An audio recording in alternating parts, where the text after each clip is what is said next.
We have a handout that you're looking at that's going to be used this evening for introduction with our board.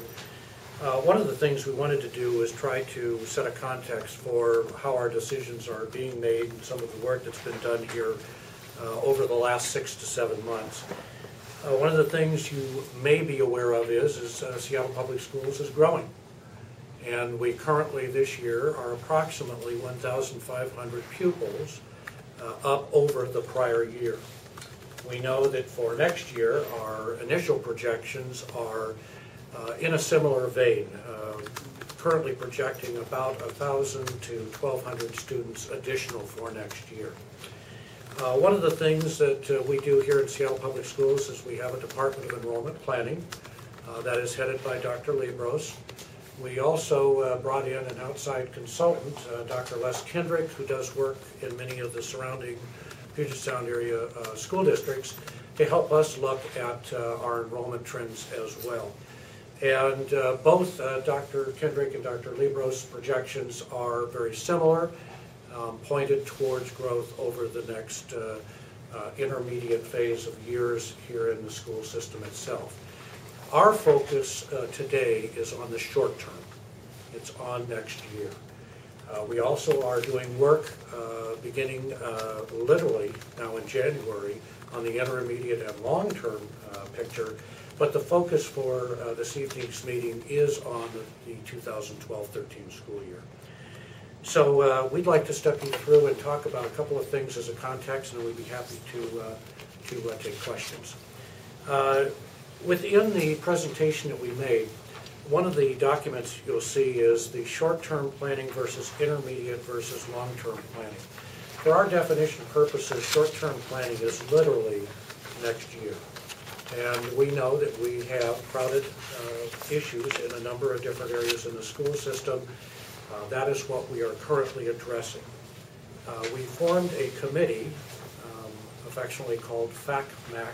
That's the Facilities and Capacity Management Advisory Committee, and they've been working with us over the last about 4 months, coming to the recommendations that we're going to be making with the board tonight. The focus is, again, as I said, on short-term planning specifically for next fall. The plan that will be introduced tonight with the board is one that has multiple facets to it.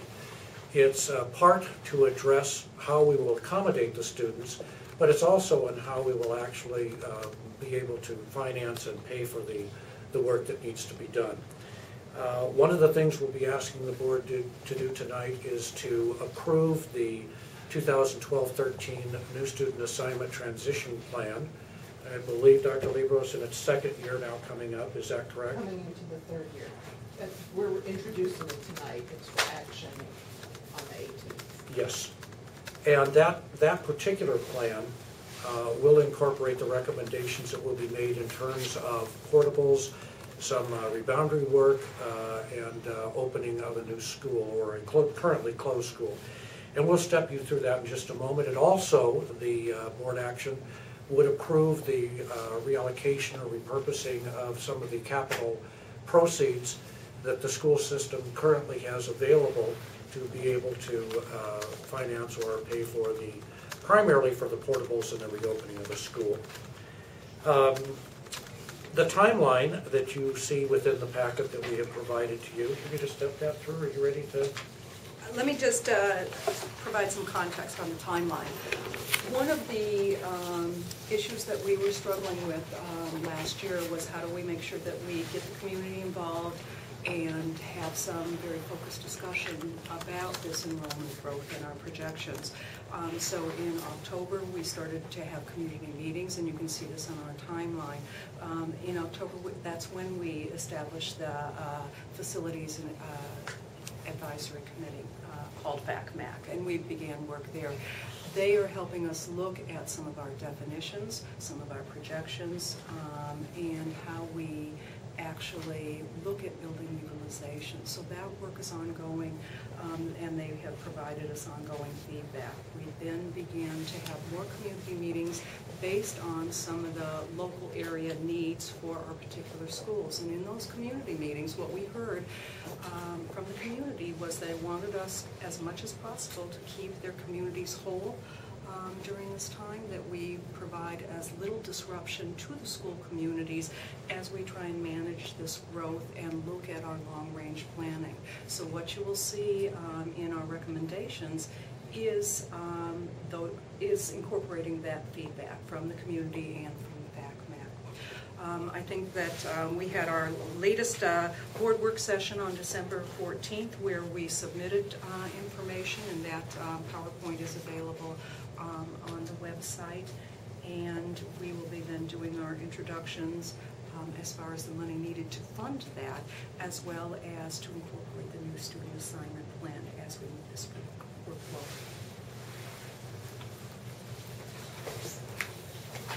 So as far as some of our capacity-related recommendations, we divide it really into two different lenses. One is for construction solutions, and the other is for non-construction solutions.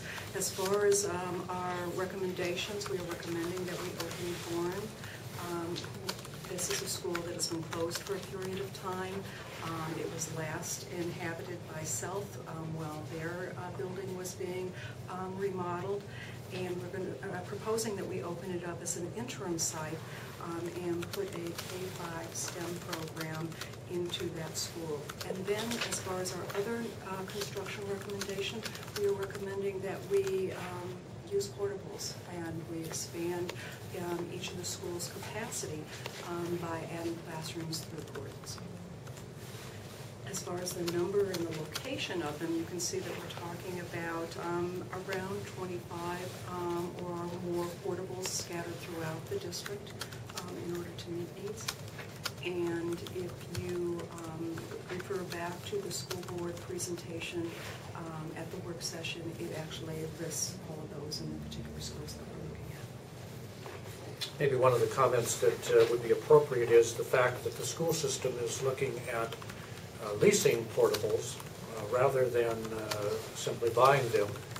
Part of that context should be set with a backdrop that the school system is now starting its initial planning for its Building Excellence program, which will be the consideration of a measure before voters that will occur next year.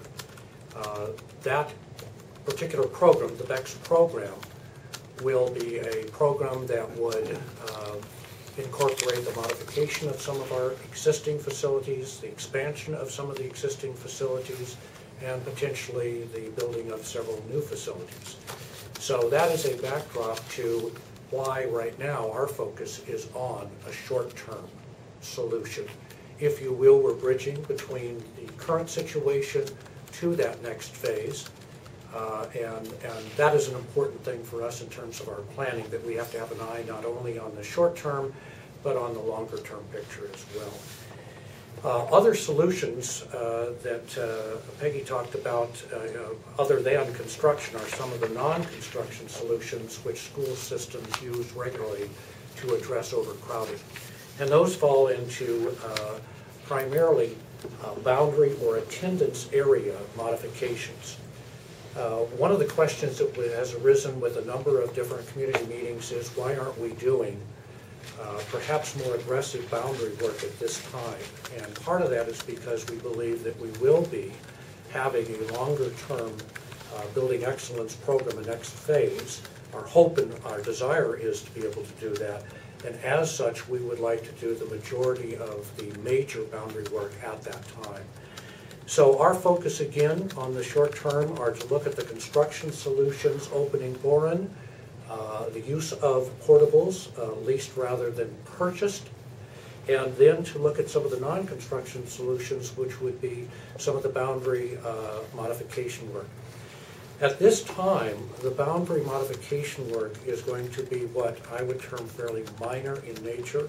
I'm going to ask Dr. Libros to step through several of those different modifications we're talking about to help ease some of our overcrowding in areas. Okay, so we have a concept called Geozones, Geographic Priority Zones.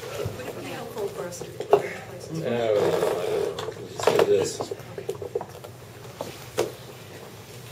For option schools, which are schools that students have to apply for, there's a concept called a Geographic Priority Zone, which is a defined area around the option school, and students in that Geozone area get priority to get admitted to that school after siblings. So, and these were intended for several different purposes, one of which was to enable us to manage changes in enrollment, to help us deal with capacity management in a way that is less disruptive than changing boundaries. So we are proposing to use that in several cases. One is for Queen Anne, which recently opened as an option school, and shifting the geographic zone for priority for admission to Queen Anne so it would pick up the entire attendance boundary for John Hay, because that's the school in that area in Queen Anne Magnolia where we're experiencing the greatest enrollment pressure.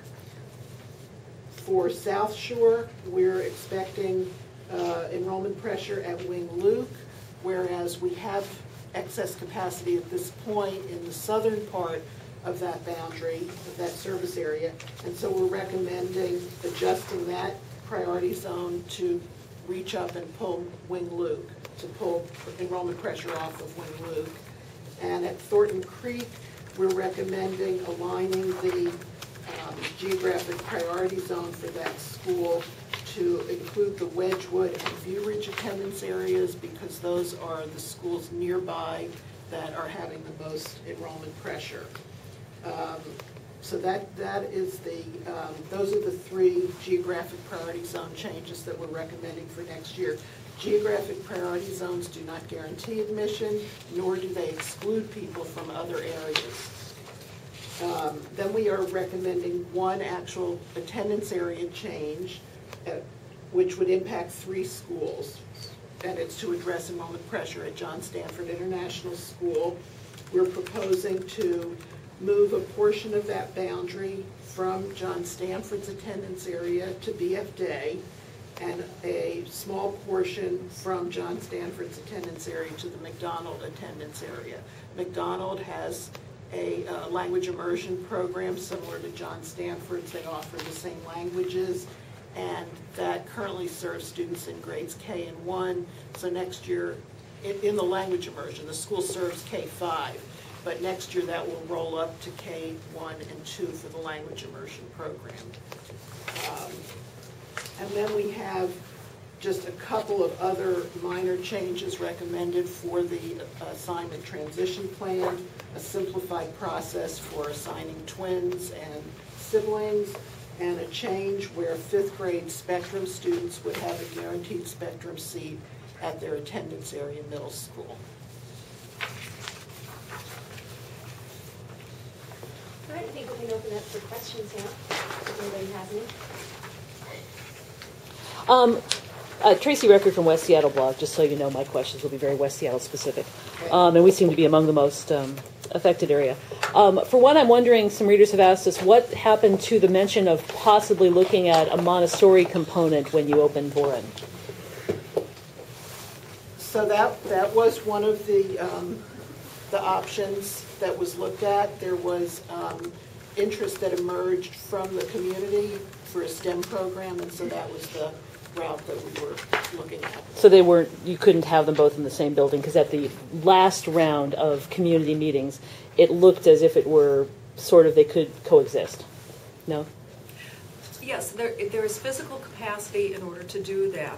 It became an issue of, are we ready to actually put a Montessori program into the school and start another one up? It takes a little while to do that. Originally, we had thought that we might be moving some of our Montessori staff out of one of our schools just because of some capacity issues in that school.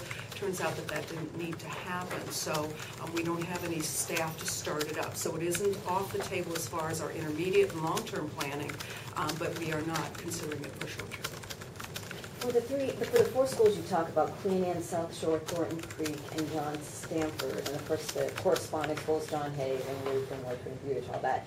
Are we talking about actually taking kids out of those schools and moving them to a different school, or?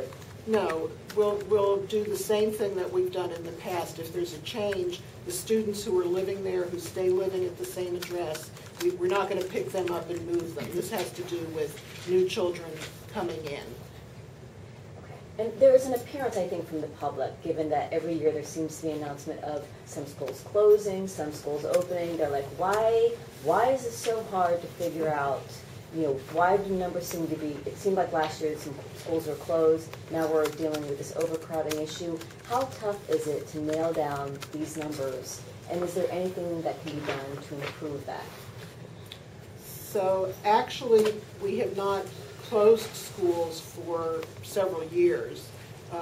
We did, in developing the new student assignment plan, that work was done in 2008, 2009. We did project an increase in elementary enrollment, and because of that, we planned to open 5 elementary schools, which was Queen Anne, Viewlands, Rainier View, Queen Anne, Sandpoint, and McDonald. I'm sorry. It was a late night last night. So we did anticipate that, and we drew boundaries for that so that when those schools were ready to open, we already knew what the boundary was, and we were just ready to move forward and implement that. And it's very fortunate that we did that, because if we had not done that, we would really be in very serious straits to accommodate a lot of that growth.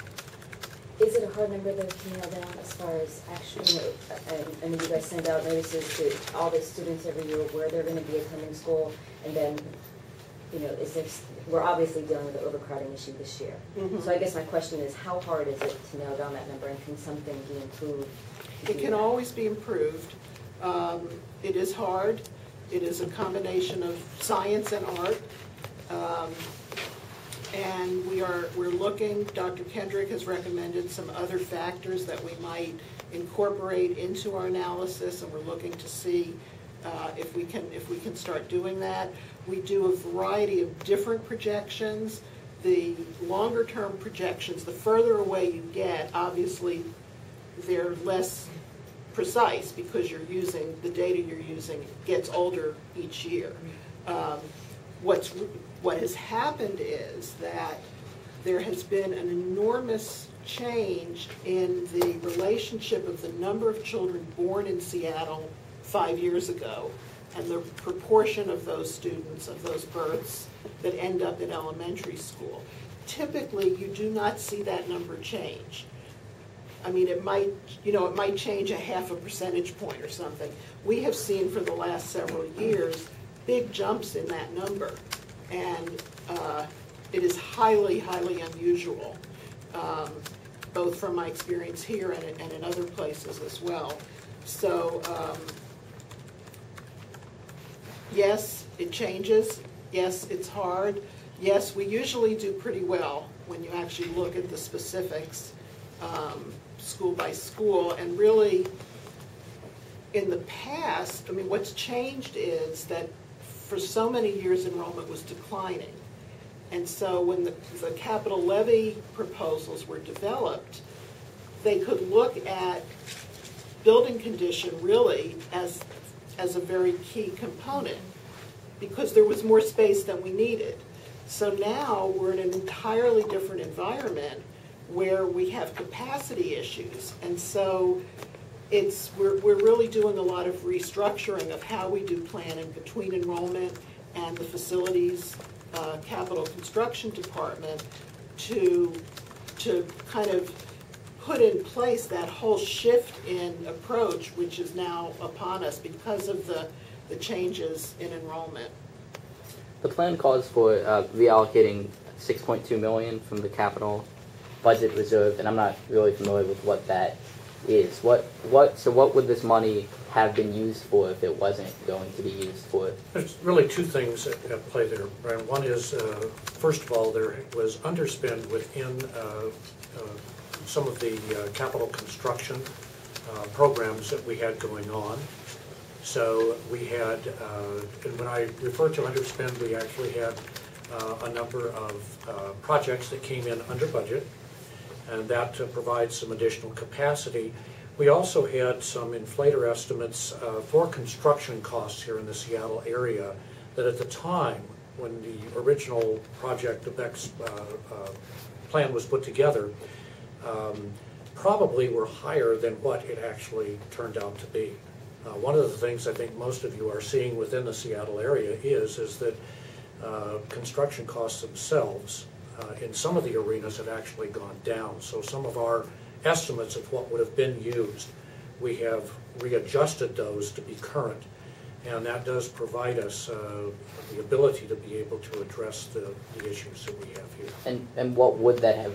What would that underspend have been used for? It would have been reprioritized on other projects, and those projects had not been identified.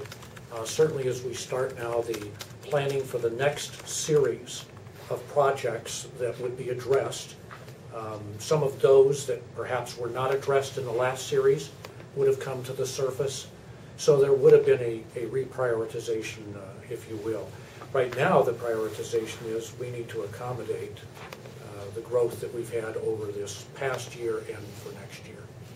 Tracy, in reading the rules, it looks almost like it says after September 30th, assignments for new students are to their attendance area school or to an option school with space available. So new students to the district can only go to their attendance area school or an option school. They can't put any other... That's correct, and that's even if space is available. That's the way it's been since the beginning. Okay, okay. And in the wording for the board tomorrow night, it talks about a new elementary option to be later located at Fairmount Park, Genesee Hill, and or Hughes. Is that indicating that you would possibly open 2 more schools? No, at this point for the option school, we were recommending 1 school open for the option school. I think that as we look at capacity management, we may recommend opening some of these additional schools because of longer-term capacity needs. Okay. I have a follow-up on that one, actually. So Hughes had not been mentioned in the second round of community meetings. It had been mentioned previously. As everyone knows, Hughes already has a tenant that has done upgrades to it. What is the current thought process about that? Is it a last ditch after you look at Fairmount Park in Genesee, or it's very much in play again? We have a contract with them currently, and we know that that lasts until 2015. And we want to be good neighbors and good partners. We also know that we have enrollment pressures, so we're trying to balance those 2 needs for students who are enrolled in Seattle schools and who are enrolled in the West Side School, which is located at Hughes. So what we're trying to do is honor our existing contract and have a very transparent discussion about the needs that that community is serving, the West Side School is serving, as well as how we move our public school needs forward in the future. So there's a chance that you might say, well, Hughes is the best school to reopen, even though we're not reopening Fairmount Park or Genesee at some point down the line. Hughes might. At some point down the line, yes, it is our property, and the lease only goes for a certain length of time, correct? Not a lot of parents are fans of portables, and I'm sure you've heard about that in the community meetings. So now that you have this in the plan, what do you think the reaction is going to be? What do you expect the reaction to be? Well, I will say at the community meetings when we were talking about portables, we had a robust discussion, and we had more community members who were in favor of us using portables. I think that one of the things that we have to educate the community about is the portables that were put in place 20, 25 years ago are not the same type of portables that we use now. I think the other piece that we need to analyze is how does that impact the core services so that we can add, for instance, a classroom in a portable, but does that really, does that school, can it accommodate those children into the lunchroom, into the, do we have enough bathrooms for them, those pieces? And so that's part of our analysis, and we are definitely looking at how do we support schools if they're using portables in the facilities.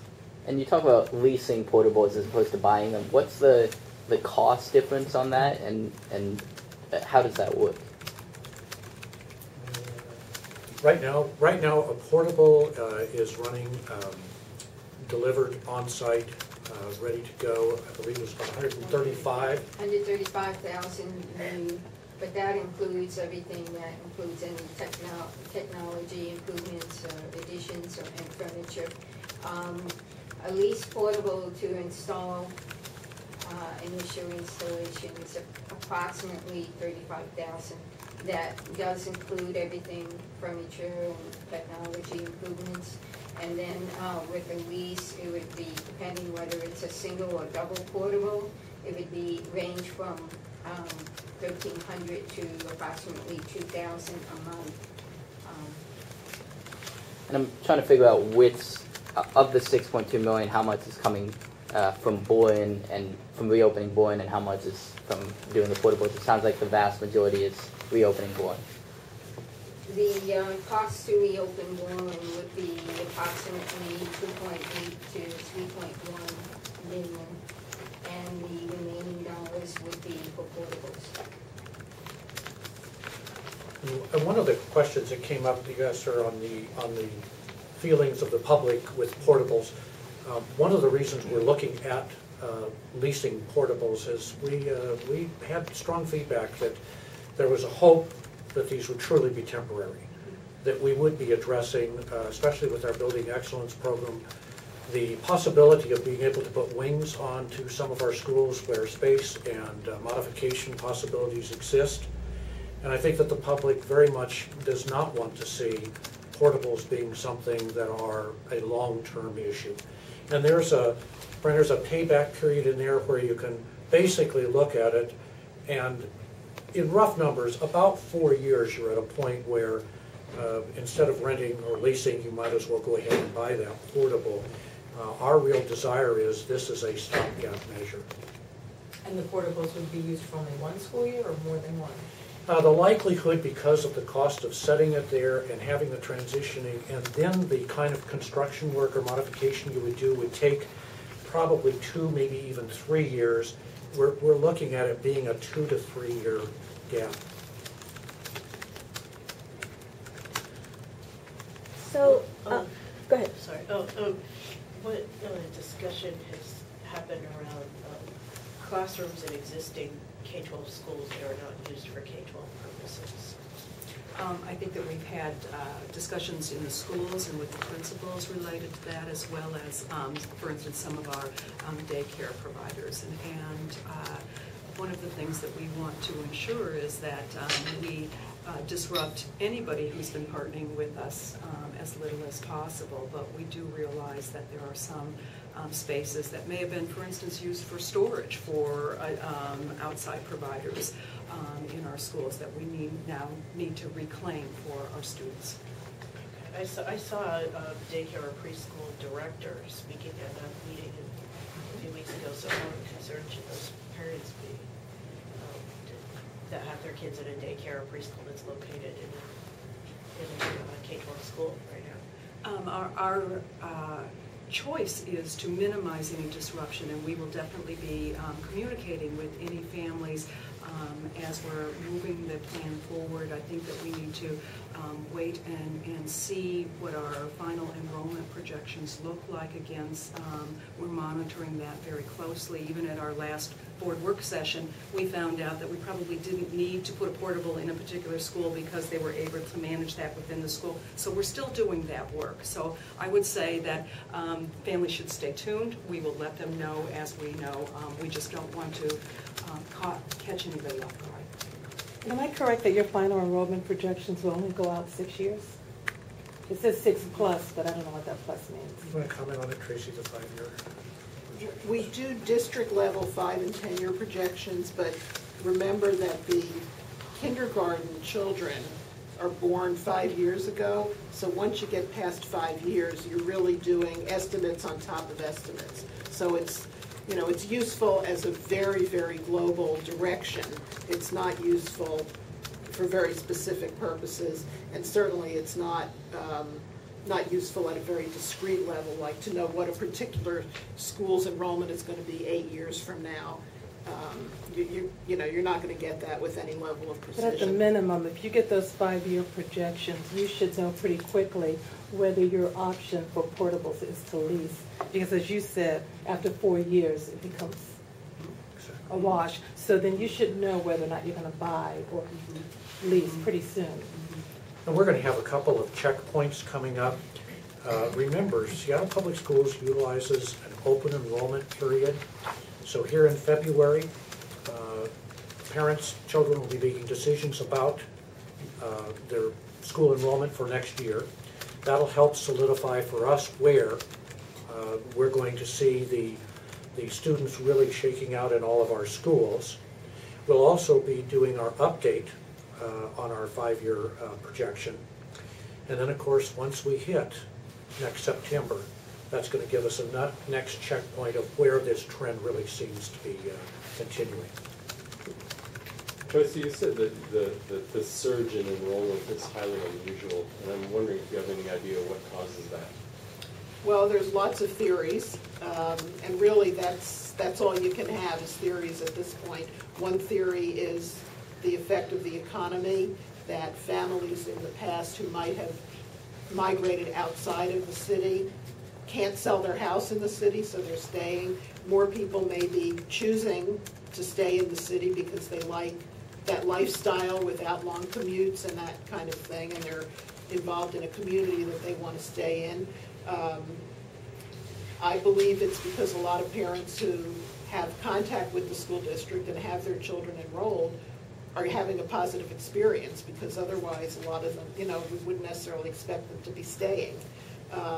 So there's a lot of different factors that can go into it. How much of the overcrowding issue has to do with last-minute enrollment, in that particular year? I know you do projections years out, but is that last-minute enrollment issue an issue for all this overcrowding? Yes and no. We do, we predict what we think it's going to be. We maintain some capacity available for new students based on how many, again, using historical data, how many students we believe are going to move into that area. And we do monitor, as Bob said, we have, we'll have our annual school projections, we'll have our revised district projections, then our annual school projections, then our adjusted 5-year school projections, and then we will monitor the open enrollment data, and we'll see early on if we see any big changes coming, if a school's coming in much higher or much lower than we expected. Then we monitor as things change in the spring and in the summer. We keep looking and try to be as nimble as we can and on top of it as we can, so that there are not a lot of changes in the fall. So for instance, this year at the elementary schools, there were just a handful of schools where we had staffing changes after school started. And that's really what we're striving for, is stability, so that you're not disrupting the educational process and losing instructional time. Will you hire new teachers or staff with this? Will there be new jobs available? And Yes, once we know where the enrollment is within our buildings, we have a staffing formula that we use, and we will be staffing appropriately for that growth in those particular areas. The state provides that basic part of the funding. We have to pick up the rest, but that's something that we have an obligation to do, is to make sure and honor our collective bargaining agreements, our work with teachers, having appropriate class sizes.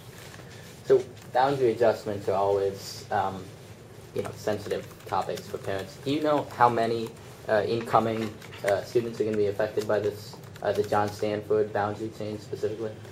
I don't have those off the top of my head. We're working on that. Ballpark? I hope I will have more information by the board meeting tonight. And what do you say to people that may have moved to that area specifically to go to that school and now might not be able to? So that's an issue. It's obviously a problem. Obviously, it's better if you don't have to make these kind of changes. The reality is that people who are happy with boundaries want them to stay in place forever. People who are not happy want them to change right away. So you're always dealing with that. I'm going to go back to your earlier question. I do know that there are 8 kindergarten siblings in the area that would shift from John Stanford to BF Day. The school has surveyed the parents, and so based on that, there are 8 kindergarten siblings in that area. I don't remember the number going from John Stanford to McDonald, but it's a very few kids. Is Boren also a boundary shift as well, or were those? Is which, I'm sorry? Boren. Boren is proposed as an option school, which means anybody who wanted to go there would need to apply. They'd still be coming from their attendance area school. That also is what presents, you had talked about the complexity and knowing at the last minute, can you really know? It's very difficult to predict what that draw will exactly be. So thus the nature of what we have to do is be flexible with what's going to occur. We have to make estimates. It's another reason, again, that looking at the use of portables, especially leasing them, allows us to be more flexible in the end, and that's something we really desire. Something that potentially involves portables, but wouldn't be affected by the Boren thing is, it came up at the West Seattle meeting and has come up elsewhere, that Chief Sealth High School is at or slightly over capacity, 1,200 kids. What are your thoughts about that, if any, for next year? One of the things that the school has asked for is a portable in order to meet some of their overcrowding needs. So we're looking at that. I think the other pieces as we go through our intermediate and our longer term phase planning is, do we need to adjust some of the boundaries for those particular schools? So it's something that's on our radar. They're on our watch list, and we're talking with the school about how to meet their needs. But right now, one portable for next year, maybe you'll be taking a look at that, or have you made that decision? We'll be taking a look at that. And again, we're looking at that in February as we move towards the middle school and the high school needs. So Tracy, the Geozones, as I understood them to be initially set up, were for people whose kids lived almost right next to an option school, and that really was their closest school. But they seem to be more being used for capacity management. And for example, at Cleveland, those people in that area got a great new program with the STEM program, but some of them are going to get cut out because you're trying to control capacity over at Garfield, and so a student who's in North Capitol Hill would have a priority over a student who lives right at Beacon Hill. So what would you say to parents about that? So I can tell you that I did look at that data last night, actually, and the Geozone tiebreaker applies only for students who apply during open enrollment. For this year, everybody who applied during open enrollment got in. So there was nobody who was impacted. It would have been, if we had a different Geozone, it would have been exactly the same enrollment. Tracy, but Brian and Melissa are hitting on something that I think is really important. You've been talking about space, but there is a question of academic quality. And one of the reasons that the Formative Choice program was so popular is that people could shop. Now you're actually changing the boundaries and telling them where they're going. So for example, people have fought to get into John Stanford will now be forced to go to BF Day. Talk about the changes, the academic quality changes that you've made, in particular in the areas where you're making the boundary changes. So what's different now from the old plan is that in the old plan, people had choice about everything except predictability. Now they still have school choice based on space available at the elementary and middle school.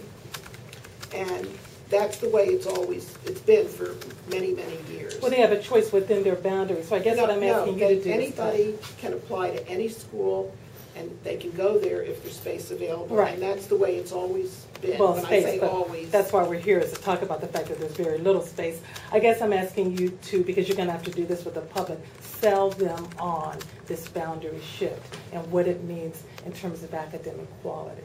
Not of what it means in terms of space, but quality. Are they going to get the same quality education they would have got at John Stanford, the language immersion.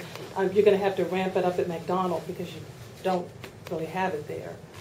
Well, no, we do You have a K-1 there. We have K-1. We have 4 kindergarten classes and I believe 2 first grade classes that are involved in language immersion. That will continue to roll up each year. John Stanford and McDonald are both already linked with BFD for the following reason. 2 reasons. If a student moves into the boundary for John Stanford or McDonald and they're in 3rd grade, unless that student happens to have a language background in Spanish or Japanese, you can't put a child at the 3rd grade level cold into a language immersion program where half of their instruction is in Japanese or Spanish. So for all of those students moving into McDonald or John Stanford at those upper grade levels, those students already have what we call an alternate designated school. Their guaranteed assignment is already at John Stanford. Are people going to be happy not to have a language immersion program? No, people will be unhappy. It's a very high demand program. It's something that people absolutely want. But Tracy, to follow up on that, it almost seems, and parents really want this, and I don't know if President DeVelk, if it's the board's job or if it's your job, but the popularity of foreign language immersion would almost indicate they should be option schools and accessible to all children, because obviously if you don't live in that neighborhood, your child has no opportunity to ever go to those schools. Is that a district decision, or does the board have to ask for it? Or? So the categorization of schools for assignment purposes, there's attendance area schools, option schools, and service schools, which are like secondary bilingual orientation center, interagency. So the board has to approve any change in designation of what category a school falls into, what type of school it is, because that impacts which assignment rules apply to it. There's certainly been a lot of discussion about making the language immersion schools as well as Montessori schools into option schools. I refer back to what Bob said, which is as we move forward with longer-term capital planning, and we have to do a lot of boundary work at that point, I think there's an opportunity, if there's interest, for us to, to see how that would play out. Tracy, one other thing. You sort of alluded to it, but I just wanted to see if you want to say it out loud. My perception is that Becks 4 is going to be a different kind of Becks. You were talking about we normally look at the oldest buildings, the buildings that need the most help, but this Becks really has a huge component of capacity management, and therefore maybe it won't be as evenly distributed through the city as it normally is? I think that that's something that we're looking at, because one of our pressures is meeting the capacity needs of our different communities. And so we'll be looking at that. Our first blush is to look at what are the structural and facilities needs. Then we'll be adding on the enrollment pressures as we move our recommendations forward for Becks 4. Are your projections predicting growth steadily over the next few years? Or? Yes. Yes. Mm-hmm. So at least up to the next 5 years, steady growth. And we're at the same rate that we're kind of seeing right now? Don't know that quite yet, but I think that the issue may be, the swing may be not whether we will grow or how much we'll grow, but how quickly. So we may be projecting growth for 3 years out, and maybe we won't get it till 4 years out. But in terms of long-term facility planning and construction, that doesn't really impact the longer-term planning for construction. I have one more number question. Mr. Bechet, you mentioned that, of course, you're working with estimates or guesstimates regarding how many, for example, the Boren School will draw. What is the current kind of hoped for its launch this fall? How many students? I think that, Tracy, we were... I don't remember that offhand. We do have... we can look that up, right? We've got it on that chart. Be smaller than a maybe a regular elementary would immediately start out big. Yeah, new schools typically have started smaller and then and then grown. Right, some of the ones in the north end I know were particularly low numbers, Right. but I'm just wondering if you're hoping at least that 100, 200, 300 will show up.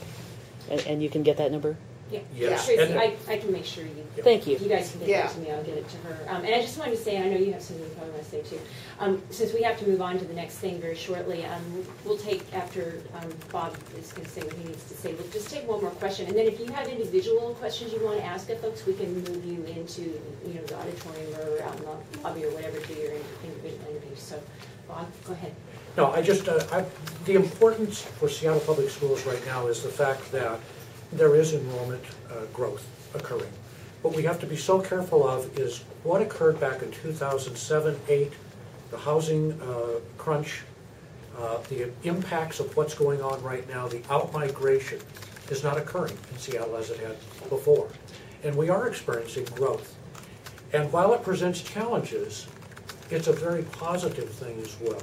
It's going to give us an opportunity to hopefully be able to expand some of the programs, to be able to accommodate, especially in some of the areas where we have growth occurring with families that are moving into Seattle and staying within Seattle because they see that the school system is on a positive slope.